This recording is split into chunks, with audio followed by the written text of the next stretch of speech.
Hello everyone. तो आज हम बात करते हैं एक ऐसे वायरस की जो कि रिसेंटली न्यूज में है और धीरे धीरे लोगों में ट्रांसमिट हो रहा है। शायद आपने इसका नाम कहीं ना कहीं सुना होगा। इसका नाम है मंकी पॉक्स वायरस।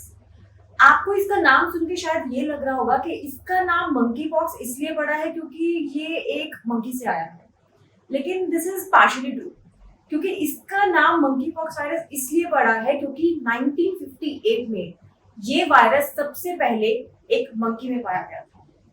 अगर हम ह्यूमन की बात करें तो ह्यूमन में ये सबसे पहले 1970 में पाया गया था in the democratic Republic of Congo. तो इस बात से हम ये फाइनलाइज नहीं कर सकते कि ये जो वायरस है ये मंकी से ही आया है या ये स्क्विरल से आया है या ये रैट से आया है।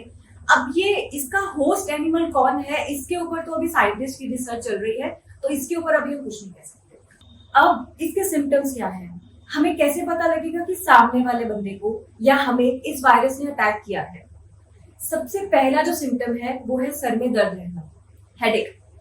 दूसरा जो सिम्टम है तेज बुखार होना, हाई फीवर। तीसरा जो सिम्टम है आपकी कमर में दर्द रहना, बैक एक। चौथा जो सिम्टम है बॉडी एनर्जी का कम हो जाना। पांचवा जो सिम्टम है लिम्फ नोड का स्वेल हो जाना।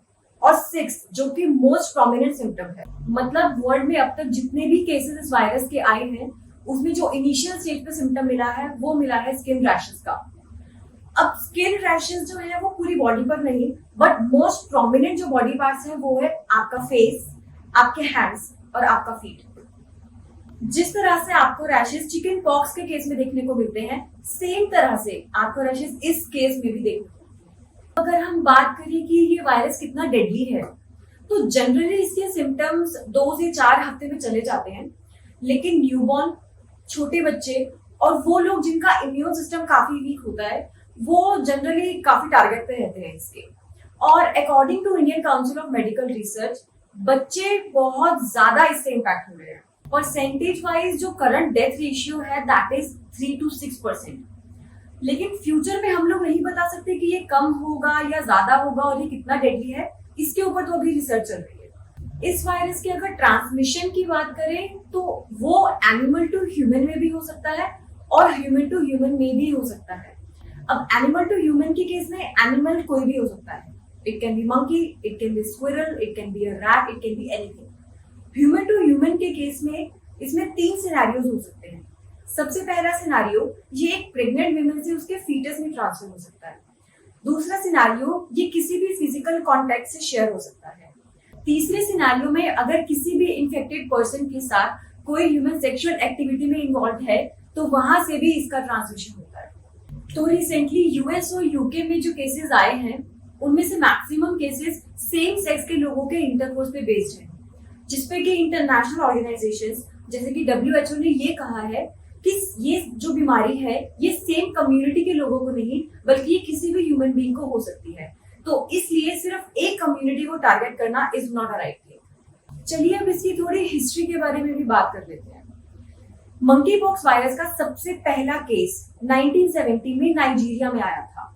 उसके 8 साल बाद 1978 में वहां पर 2 केस और रजिस्टर हुए, लेकिन उसके 40 साल तक वहां पर एक भी केस नहीं आया।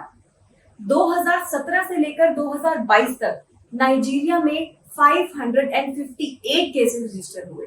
नाइजीरिया में आपको बता दूं तो नाइजीरिया अफ्रीकन कॉन्टिनेंट में एक कंट्री है, लेकिन अब ये जो मंकी पॉक्स वायरस के केसेस हैं ये सिर्फ अफ्रीकन कॉन्टिनेंट तक लिमिटेड नहीं है।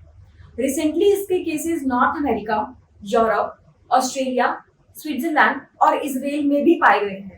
इंडिया में इसका अब तक कोई भी केस रजिस्टर नहीं हुआ है, लेकिन रिसेंटली गवर्नमेंट ने एक नोटिफिकेशन जारी की है जिसमें कि ये बोला गया है कि अगर इंडिया में एक भी केस आया तो इस बीमारी को एक आउटब्रेक डिक्लेयर कर दिया जाए। WHO के according this can just be the tip of an iceberg और फ्यूचर में इसके और भी केसेस हम लोगों को देखने को मिलेंगे। और जैसा कि मैंने आपको अभी बताया कि इंडिया की भी इस बारे में सेम ही सोच है। कुछ लोगों को ये डर है कि ये मंकी पॉक्स वायरस कहीं दूसरा कोरोना ना बन जाए। तो अगर हम कोरोना के ट्रांसमिशन की बात करें तो वो इन्फेक्टेड पर्सन के कफ या स्नीज से जो टाइनी ड्रॉपलेट्स निकलते हैं उसके थ्रू ट्रांसमिट होता है।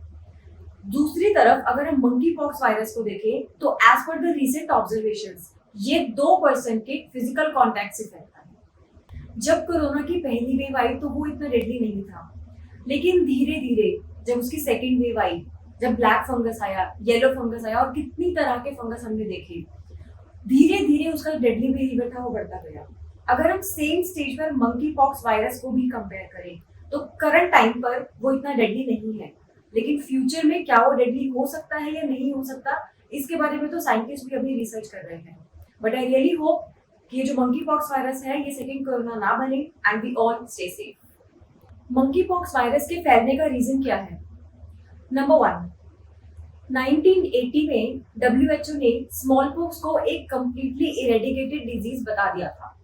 मतलब कि पूरे वर्ल्ड में से स्मॉल पॉक्स के सारे केसेस हट गए थे, जिसकी वजह से बच्चों को स्मॉल पॉक्स की जो वैक्सीन लगाई जाती थी अब वो लगानी बंद हो गई।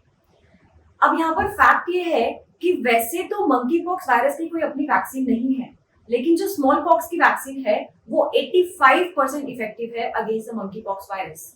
अब जब 1980 से वैक्सीन ही बंद हो गई तो आप खुद सोचिए कि वो इफेक्टिवनेस अब कैसे मिलेगी।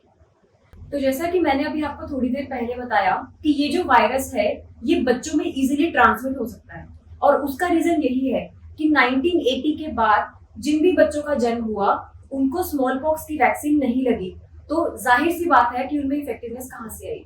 वैसे तो WHO के अकॉर्डिंग ये वायरस इतना डेडली नहीं है, लेकिन यही सेम स्टेटमेंट WHO का कोरोना वायरस के टाइम पर भी था, जिस पर कि जो डेवलप्ड कंट्रीज है उनका ये स्टेटमेंट था कि ये चीज WHO को बहुत अच्छे से पता थी कि कोरोना वायरस कितना डेडली है और ये कितनी इजीली ट्रांसमिट हो सकता है।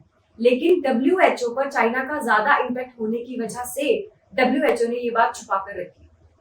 अब इस सिचुएशन में यूएस ने WHO से बहुत बार जवाब मांगा, लेकिन WHO ने हर बार डिनाई किया।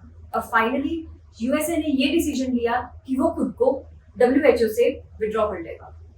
उन्होंने ये प्रोसेस इनिशिएट भी कर दिया। ये प्रोसेस पूरा होना था 6 जुलाई 2021 को, लेकिन बीच में यूएस की सरकार बदलने की वजह से ये जो प्रोसेस था ये वहीं थम गया और जो बाइडेन ने फिर से WHO को ज्वाइन किया इन जनवरी 2021। कोरोना टाइम पर यूएसए ने अमेरिकन को प्रेफरेंस देते हुए वो सब चीजों पर एक्सपोर्ट बैन लगा दिया जो भी चीज कोरोना वैक्सीन या उससे किसी भी रिलेटेड चीज में काम आएगी।